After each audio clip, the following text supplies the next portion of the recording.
when you see Nick Sirianni and they say, why did Saquon not touch the ball in the second half? How do you start the game or second half with that 50-something yard run? You get down the field, you score. How does Saquon not touch the ball again? Well, when you have a 9-play drive, 3 of them were third down, Saquon got 2 carries. That only leaves him with like 6 touches, and we're just not executing. What the fuck does that mean?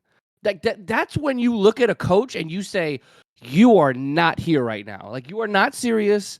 You're not prepared. You're not focused. Something ain't clicking in here. Ever since the Super Bowl appearance, which was an incredible season for the Philadelphia Eagles, they have been a laughing stock, at least on the back half of last season. So I'll say, like I said, in the last 13 or so games since this slide has started, Nick Sirianni has been completely unreliable. You've gone through a multitude of different coaches on your staff. You've lost the responsibility to hire on the staff because your GM, Howie Roseman, went out and picked the coordinators for you.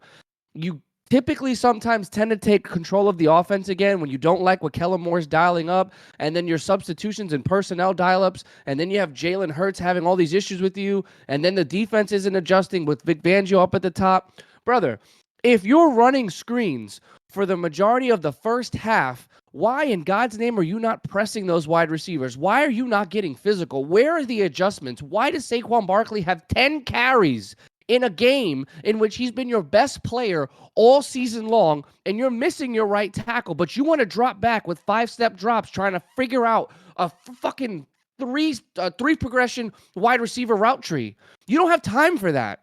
You need to make it simple. You have Jalen Hurts running for his life with 6 sacks and 2 turnovers in this game, and then your defense doesn't find ways to get to the quarterback. That's head coaching. That is lack of preparation. And your comments in the post game pissed me off, as well as the city of Philadelphia, because I know plenty of people right now that want your head on a spike. But you're going to come up in here and say, oh, well, you know, and smug about it too. The face that you made afterwards, well, that left him with 3 touches and we just didn't execute. That's not even math. That, you know, when people made fun of Nick Sirianni in his opening press conference as head coach, and he made that flower bud reference of we're just seeds right now. We haven't blossomed yet. And I defended him, and I said, you know what? He's a rookie head coach. He'll figure it out. Now you're on the opposite side of the spectrum because now you're 3-4 years into this shit. You are just regressing in a way that should not happen.